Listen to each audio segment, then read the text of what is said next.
This is a Pulp archive recording. All public Pulp archive recordings are licensed under Creative Commons. For more information or to support us, please visit patreon.com/pulparchive. This episode was prepared by Soul and narrated by Edward, the digital narrator. The Ghost Table by Elliot O'Donnell.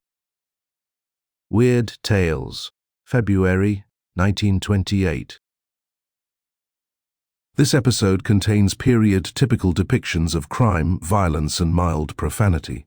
Listener discretion is advised. Yvonne has the devil's own taste for the odd and curious, so that a gift truly pleasing to her involves an assault on my imagination more than on the bankroll. And, as usual, the day following was our wedding anniversary. Time had once again slipped up on me, and I was totally unprepared to pay the day its honors in the shape of jade necklaces, Japanese lacquer, or other bit of grotesque loveliness, wherewith she loved to adorn her person, or our already crowded apartment. Heaven help us, but why couldn't a girl let a diamond tiara or a bucket of Burmese sapphires suffice? Instead of craving outlandish trifles, the pursuit of which always drives me at a pace just 3 jumps ahead of the madhouse, I prowled about stalking the perfect gift which would write another chapter on how to be happy with a woman of quaint tastes, and envying those fortunate lads whose problems were solved with cobra skin shoes, or 2 ounces of silk and lace, or a new coupe. Despair prowled with me, and then I never did know what heaven-sent hunch prompted me to enter that second-hand furniture store in whose farthest corner I recognized at a glance the perfect gift for Yvonne. Anyway, the longer I looked, the better I liked it. What a table, long, narrow, low. Its outlandish foreign lines carved in a dark wood, whose dusky soft luster reminded me of the deep richness of a pair of cordovan boots the old colonel used to wear when the 15th paraded in Rizal. "I knew you'd fancy it," exclaimed the shopman, as he removed its burden of books and dusted the top. "Only 15 guineas. "No veneer there, solid teak," he lied. It wasn't teak, of that I was sure. It reminded me rather of that iron-hard and iron-heavy wood from Mindanao, more or less properly called Philippine ebony. "Wonderful workmanship," continued the shopkeeper. "Look at those legs, sir." They were wonderful, exquisitely fashioned, curving slightly outward and ending in feet fashioned to resemble the paws of a beast of prey. Savage, pitiless claws, whose realism made me, for a moment, wonder why the table was not confined in a cage. More odd than the table itself was the heavy chain that secured one leg to a massive ring in the floor. 15 guineas, I reflected then to the dealer. "What the devil? Do you chain it to keep it from walking away? For it's certainly too heavy to steal." The dealer started, coughed, flushed. My remark had reminded him of what, in his enthusiasm, he had doubtless forgotten, that tables are not usually shackled to the floor. "There were 2 or 3 attempts made to steal this very table from my window," he began, looking very foolish. "It's no end an attractive piece. And these collectors, you know, begging your pardon, sir, but you yourself might be tempted."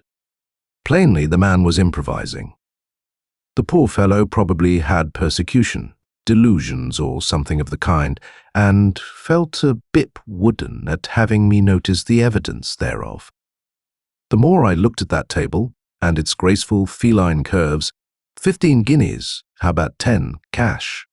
And I paused, then shot it to him. "And how about a bill of sale with this curious table which has to be chained to the floor in the most obscure corner of your shop?" That sunk him. "Very good, sir. Yes, sir. And I can give you a bill of sale. I am a reputable dealer, sir." Not so bad, I congratulated myself, as I left the shop with a bill of sale. Perhaps it isn't stolen property, but there certainly is something wrong with its past. Though I care not a hoot in a hailstorm, I concluded, as I pictured Yvonne's ecstasies at that pagan table with its savage claws, curiously carved legs, and cat-like grace. If the personality of a piece of furniture could grow on me in such a short while, her temperamental majesty would undoubtedly be thrilled from her toenails to her eyebrows.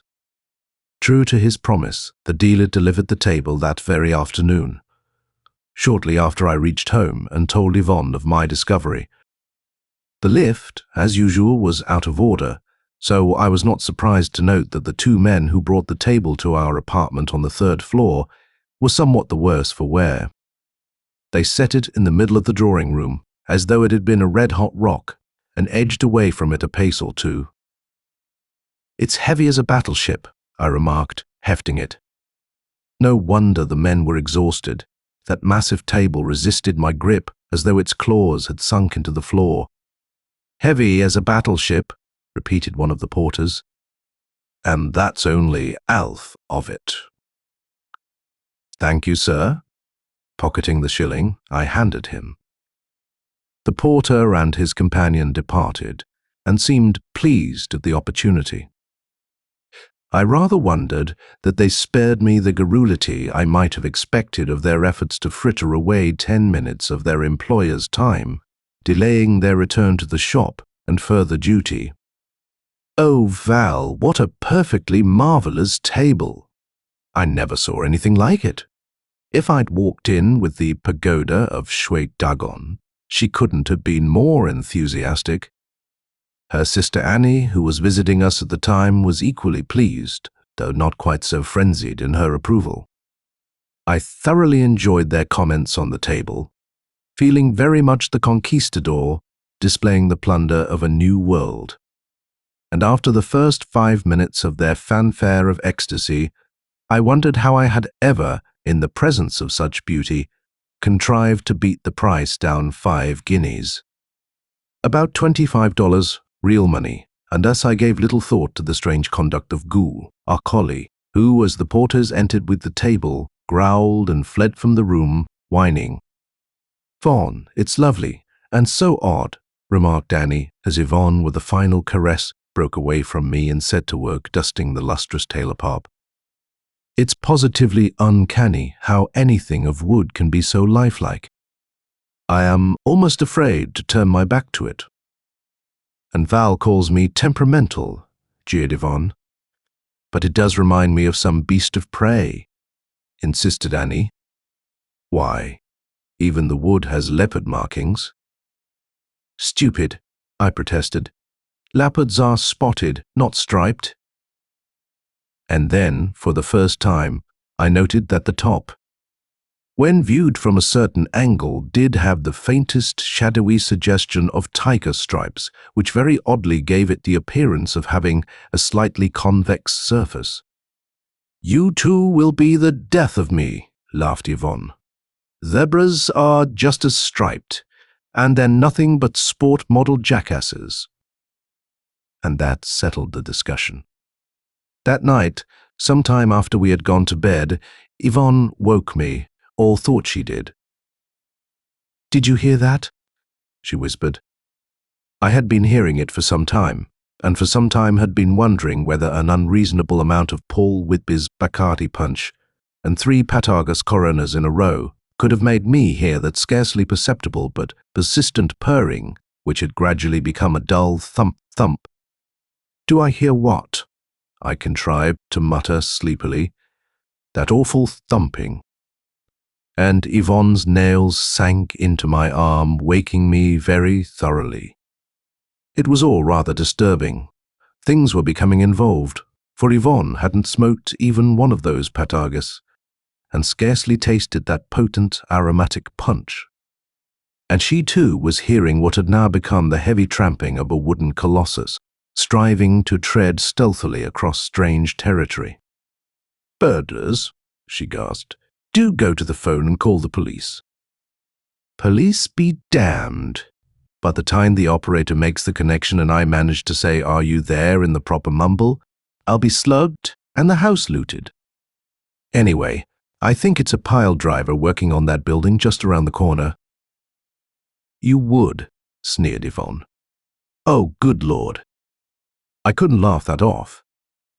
From the drawing room came the sound of a regiment of cavalry charging over a woodpile, which didn't inspire me to investigate before dawn. Maybe he was right about that table. Someone's trying to steal it, and that settled it.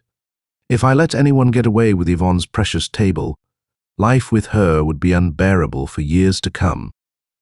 Bunk, I protested, and then piled out and dug a service, 45 out of the dresser.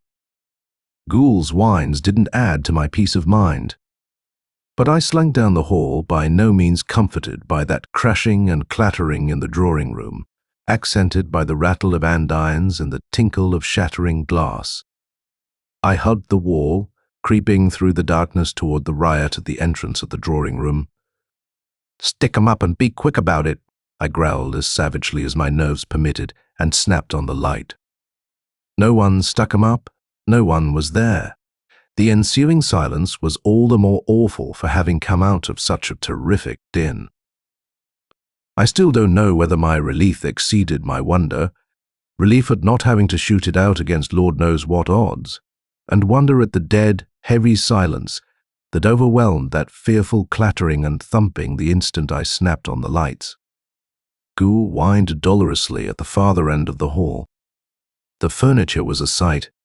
Chairs upset, the whatnot thrown on the sofa with two of its legs broken, the fire irons scattered about on the hearth, and in one corner of the room, some distance from where we had placed it, was the newly purchased table. It seemed that someone had given it a terrific push, which had sent it skating across the polished floor, only to halt when a small Kurdish rug which lay in its path had become entangled with those fierce claws and brought it to a stop. I shivered as I regarded that long, narrow, faintly banded and slightly convex top, and those outcurved legs and predatory claws glistening silkily under the drawing-room lights. It reminded me of some beast of prey poised to spring, and then I returned to tell Yvonne that all was clear as far as I could determine. Yvonne was incredulous and simply couldn't believe that the creators of the disturbance had vanished so mysteriously. But a search of the house convinced her. And then she followed me, on my return to the drawing room, to view the battlefield.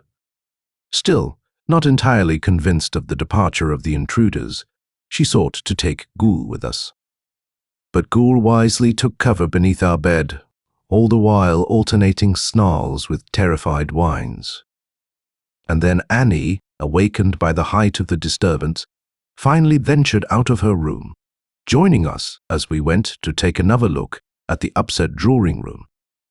She was entirely in favor of leaving the house and spending the rest of the night at a hotel.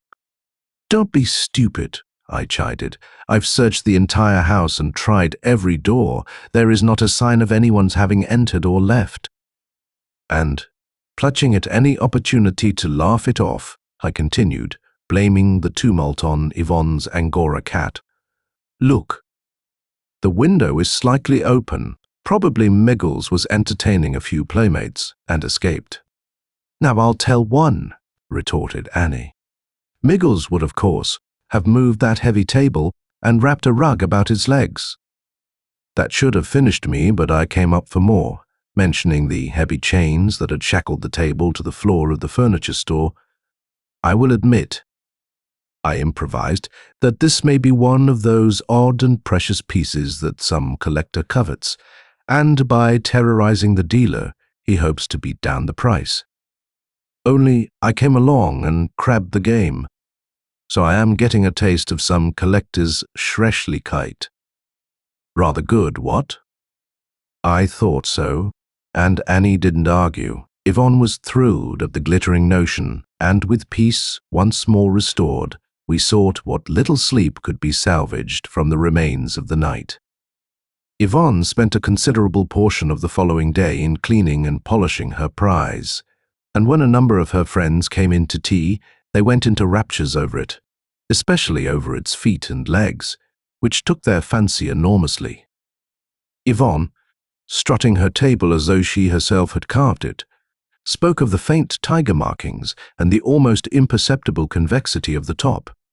And then she abruptly changed the subject, for not a trace of either peculiarity was visible. Strange, very strange. But perhaps those oddities were brought out only by artificial light. Those and other oddities, I found myself thinking, in spite of myself. "I can't believe those claws are wooden," remarked one of the ladies from Glebe Place, as she bent down to examine them. "So very lifelike, and so beautifully shaped, and so dreadfully sharp and cruel. One can imagine them tearing and rending one to pieces. How fantastic!" Yvonne laughed, but I caught a troubled light in her eyes. That night, before going to bed, we moved the table very carefully into one corner of the drawing room, locked the door, and took out the key. Being very tired, we were soon asleep, but my sleep was troubled. A solemn, deep-toned purring rolled in my ears, impressing itself on my sleep, and finally increasing to a pitch that woke me from my troubled half-sleep. Then, as before, came that dull thump-thump, as of some wooden monster seeking to advance stealthily. "Good Lord, again!" I groaned wearily. And then, a crashing, splintering, tinkling, the fearful screech of a small beast in mortal agony, Annie burst into our room. Again that scream of anguish, and I repeated last night's ritual, slinking down the hall, pistol in hand. The floor and walls trembled under that horrible thumping and pounding. But I finally did set the key in place, turned it as I reached in for the switch. A terrific crash against the door jamb nearly knocked me from my feet. I opened up with the 45, and at the same instant with my left hand found the switch. Silence. Deathly, oppressive. The hard, seasoned edge of the table had sunk deep into the softer wood of the door jamb. But this time, no Kurdish rug was wrapped about the legs of the table. Those feet, beautifully carved feet with exquisite claws, gleamed bloodily, and beneath them, pounded to shreds, mashed into the floor by that hardwood beast of prey, was Miggles, the cat whose mortal screams had awakened me. Poor little kitten. We'd locked her in with that awful table. Yvonne passed out then and there. I carried her to our bedroom and, leaving Annie to apply a few restoratives, returned to patch up some semblance of order. Believe me or not, it did take a bit of nerve to return to that fiend-ridden drawing room. I had scarcely entered when there came a pounding on our door, and someone demanding entrance in the name of the law or the king or whoever the appropriate person is on such occasions. A sergeant, accompanied by a squad of police, entered and took the situation in hand. Most extraordinary, he fancied, was such rioting at that hour of the night, disturbing the peace and all that this discharging of firearms, and when I showed them the drawing room, they registered amazement and proceeded to search the house thoroughly. However, finding nothing but some splintered furniture and the remains of a cat, the sergeant contented himself with taking notes on my pedigree for the past 4 generations, as well as the history of the bloody Tybal I'd blamed for the disturbance. And then, after accepting a shot of brandy and a £1 note, he marched his squad from the scene of the Megay. But I knew the end was not in sight. The police had granted my right to open fire on an intruder at that hour of the night, even though that was a beastly hazardous habit. Yet they knew that something somewhere was decidedly off-color, and I had reason to expect that for the next few weeks I'd be followed by mysterious strangers wherever I went, and the house kept under strict surveillance. It was dawn before I restored order. Yvonne, having recovered sufficiently, assisted me, for with the remains of Miggles disposed of, there was nothing to upset her nerves again, though she did eye that table apprehensively and refused to turn her back to it. "And I didn't blame her, Val," she finally remarked. "You must get rid of that table at once." "Absolutely," I agreed. "It's haunted." "Burn it, or drop it in the Thames, or poor little Miggles. And Yvonne was in tears. The long and short of it was that after sending Yvonne and Annie to spend a day or two in the country with their mother, I invited my friend Dr. Paul Whitby and his brother Mark to sit up all night in the flat with me. They came at about 10 that evening, and at 11 the three of us went into the drawing room, seated ourselves on the sofa, switched off the lights, and waited for what I sensed would inevitably happen. For some time we talked and laughed. Neither of my friends believed in supernatural manifestations, so that the idea of standing guard over a haunted table struck them as the height of absurdity. They candidly admitted that they were seeing the farce through to a finish only to please me. Perhaps if they'd seen the drawing room before I cleaned it up, they'd not have been so skeptical. Every now and then Mark would make some facetious remark at which Paul would laugh, and responding with some bon mot of his own, would in return draw a snort from Mark. After about half an hour of it, however, Mark began to yawn, and I think they both were more than half asleep when the hall clock struck midnight. Then there came a most intense silence, a clinging, paralyzing silence that oppressed me, forced the very life and vitality out of me, much as walking his post between 2 and 4 in the morning drives the vital force out of a soldier on guard, no matter how much rest he may previously have had. I felt an intense concentration centering about the sofa on which we sat, a driving, relentless vortex of thought waves. Then came a distinct and protracted sigh, as of one awakening from a deep, refreshing sleep. Whatever it was coming to life, that same savage, predatory life which had made a madhouse of my apartment the past 2 nights. My head reeled from the very strain of listening to the silence which followed that long sigh.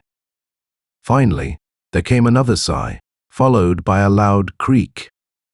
Then a muffled, shuddering sound, as of a breath abruptly choked.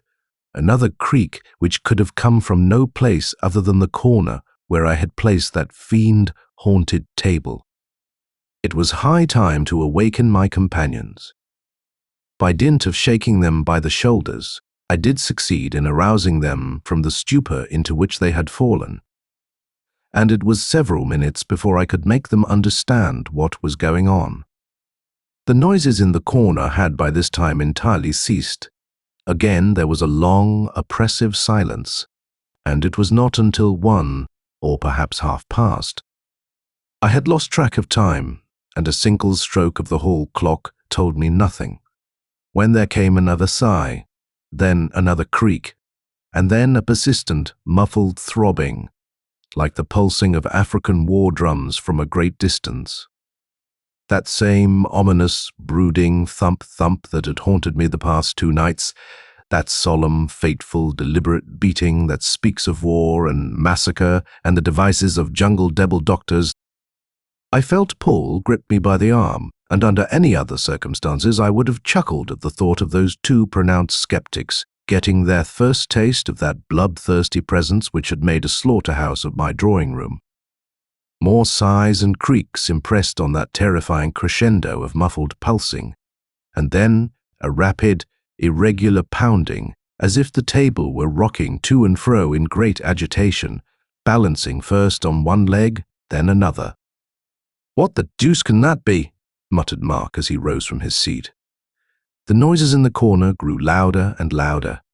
The clattering and jarring was succeeded by terrific thumps, just as if the table, trying to rise from the floor, were falling back each time it made the attempt. And then I realized that my own muscles were contracting in sympathy with the efforts of this unseen monster, as if to help it set itself in motion. That last heave of my shoulders, and leaning forward of my body, seemed through the intervening space to have given it the final lift needed to set it.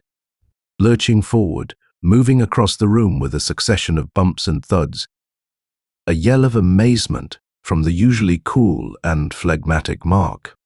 He, too, had felt the sorcery of that wooden demon, and then, "I'll stop you and get to the bottom of this trickery." The table leaped furiously, bounding in a mad rush to meet Mark's charge. Then, a series of bumps, snorts, and Mark's heavy breathing. Paul and I sat in the stupor, terrified by this outrageous and impossible combat whose progress we could follow all too readily by the succession of thumps and crashes that marked its course about the room. "Help! The damn thing's killing me!" shrieked Mark, and wrenched from our stupor by his shout of terror, we leapt to his assistance. We found ourselves fighting for our lives, the thing we grappled, and from whose frenzy we sought to rescue Mark, seemed no longer a table, but a writhing, frantic beast of prey. We could feel it pulsating under our touch, hear it gasping and snarling as a creature in the throes of a desperate struggle. It was no longer wooden but alive, vibrant, with an outlandish, murderous force, neither bestial nor human, but more terrific than either. We fought its leaps and rushes, and fought the horror with which it was inspiring us, struggled against the awful weariness which dulled us, and prompted us to cease resisting our fate beneath those vicious claws which sought to grind us into the floor as they had crushed and torn Miggles. Mark and Paul, vigorous and aggressive as they were, panted and groaned in the despair of that hideous combat, striving to gain a moment's respite from that monster which rushed and battered us against the walls, the furniture, scattering everything before it. Nor did we dare relinquish our fast weakening grip on the demon, lest it overwhelm us ere we could escape its triumphant charge. There was no escape from that vortex of horror, the driving, relentless mentality of which increased as we weakened. Light. Great God! If we could only have a ray of light, we might overcome this victorious juggernaut, which crushed and butted the life out of us, saw clearly in the darkness which confused us and nullified our efforts, shattered whatever cooperation might have turned the tide our way. For the cunning of the beast, rather than its fierce energy, dominated us, and finally, despite his efforts, I did jab my finger into the push-button on the wall near the door, against whose jamb the demon almost flattened me. Light. Brilliant, dazzling light that no sun-worshipper ever welcomed as we did. The table shuddered convulsively and thumped from its rampant position to the floor. My friends were so white and haggard that I scarcely knew them. Mark's mouth bled. Paul was bruised and scarred. I was battered black and blue, and our clothes were in shreds. "Thank God for light," repeated Mark, with more reverence than I had ever thought him capable of. And we backed out of the drawing room, not daring to turn our backs to that wooden monster. The three of us sank into a heavy sleep from which we did not emerge until nearly noon. Primed with coffee and several slugs of brandy, we ventured into the drawing room to contemplate the havoc wrought by that fearful combat, and not even daylight would entirely restore our courage. I stared at that lustrously gleaming table, and wondered how nearly those fine, fierce claws had missed a second immersion in blood, and then I glanced at Paul and Mark. A common impulse drew us to the fireplace. Paul kindled a fire. "Yes, I'll chop the damn thing to bits and burn it," I exclaimed quite needlessly. "Watch that beast while I get an axe." Mark, whose bruises and lacerations were quite painful, would not hear of first aid and insisted that the execution take place at once. My friends mustered up their courage and maneuvered that devilish beautiful table into position, so that I could swing freely without being cramped by chandeliers or furniture. We all felt that an extraordinary blow would be needed to cleave asunder that ghoulish lump of tropical wood. The savagery of its assault was still painfully fresh in our minds. I squared off getting as good a stance as I could on the polished floor, gripped the axe, poised it, made a practice swing, all the while eyeing that wooden monster, seeking a joint in its top, a vulnerable spot which would yield under my first blow. For I was possessed with the thought that the first stroke had to be mortal, else the thing would overwhelm us in its frenzy. The table faced its executioner, yet it was rather I who was at bay, axe in hand, awaiting the charge of a fierce beast of prey.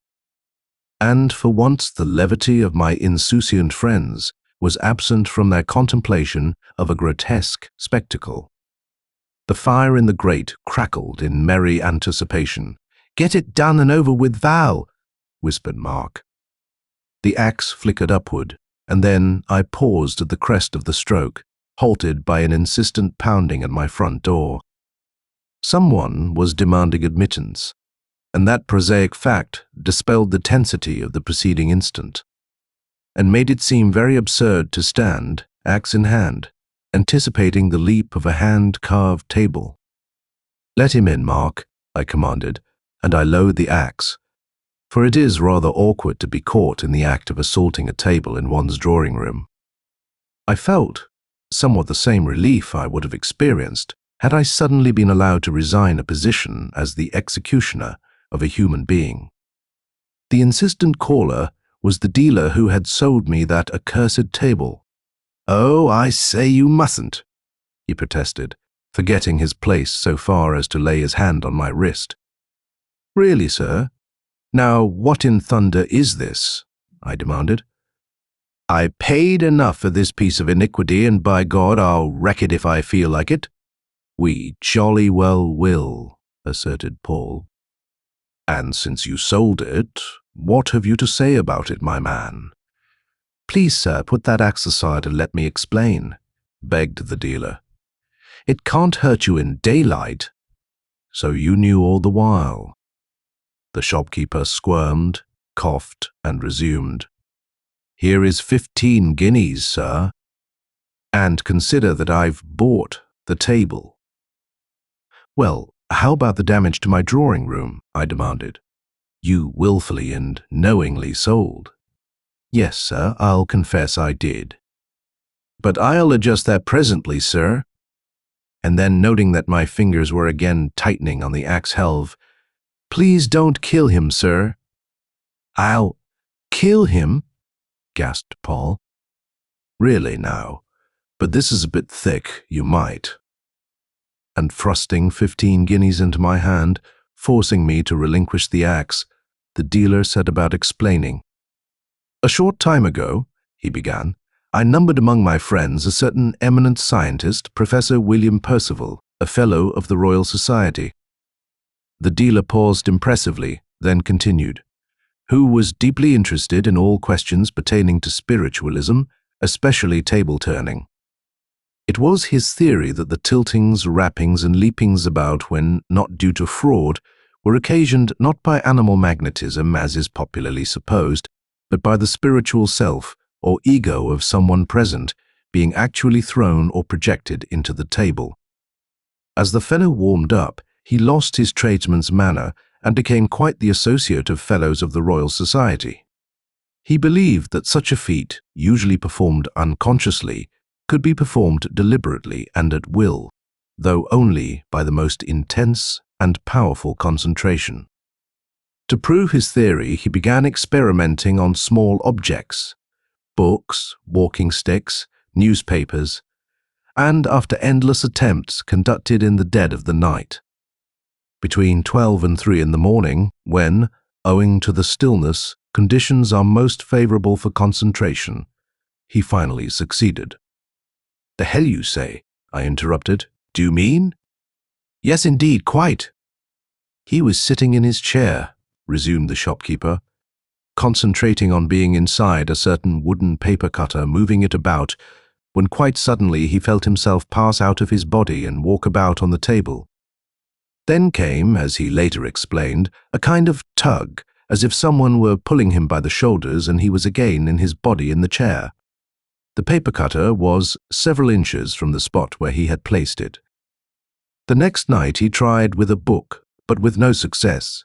But on the following evening he concentrated on a malacca stick, taking possession of it with his ego and forcing it to stand upright and pirouette about the room." "Do you ask us to believe that?" demanded Paul. "Precisely, sir. I saw that with my own eyes," affirmed the dealer.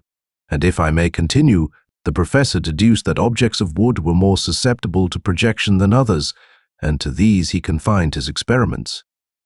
He worked next on a wooden stool, then a chair, and so on, controlling larger and larger objects as his powers increased, until finally he resolved to animate this very table which I sold you the other day. The legs of that table exercised an extraordinary fascination over him. I distinctly remember what he said when he came to my shop one day and saw the table for the first time.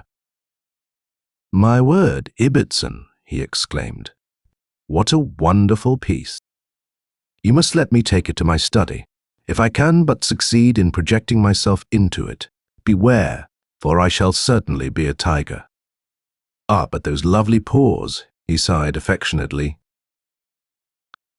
"He seemed so infatuated," continued the shopkeeper, "that I finally consented.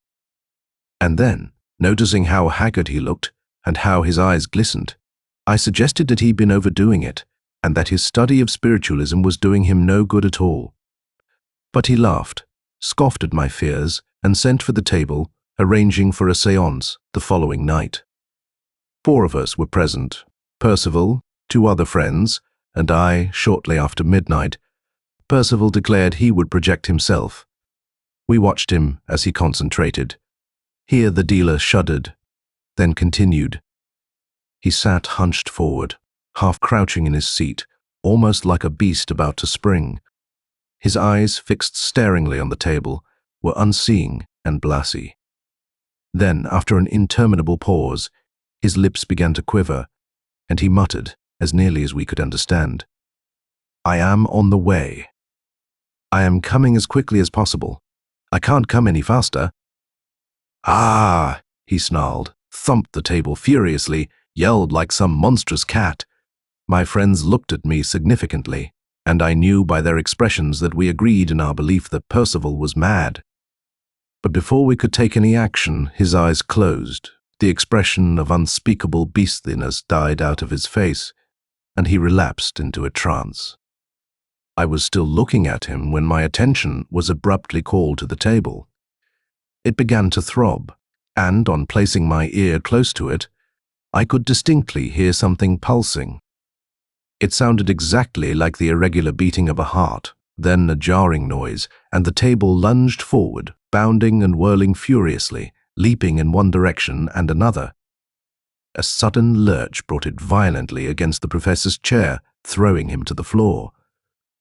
The motion of the table ceased when we switched on the lights. But too late. He was dead.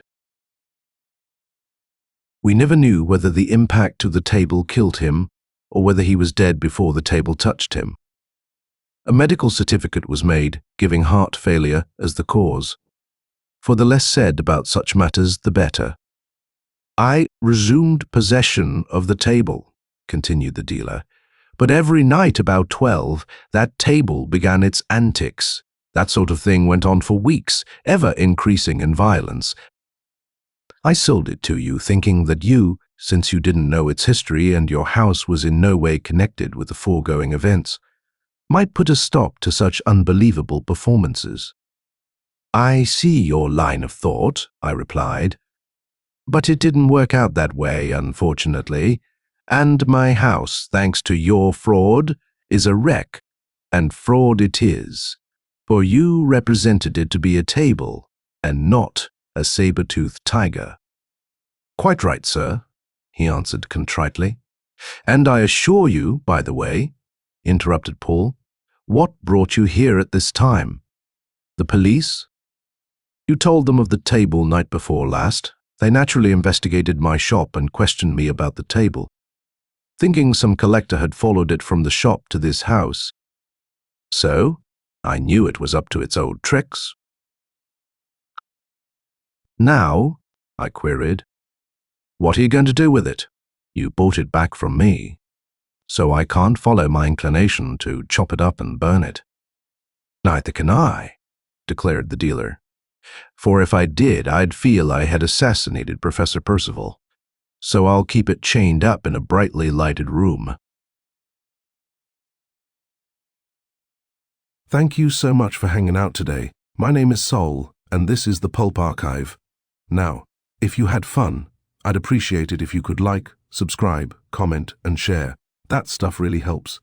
And like most stories we cover here, today's was recommended by you. So, if there's a story you'd like to see, send us an email at pulparchivelibrary@gmail.com. We'd love to cover it. If you'd like to support the podcast and keep us going, consider subscribing to our Apple channel or becoming a member on Patreon. Just visit patreon.com/pulparchive. For as little as $5 a month, you'll get access to all our podcasts and private explicit episodes that wouldn't be allowed publicly. We feature almost every genre of pulp fiction, horror, detective, western, and even sports. Special thanks to our patrons who make the podcast possible and make every episode of the Pulp Archive happen. Every episode is dedicated to our Patreon members. I truly could not do this without you.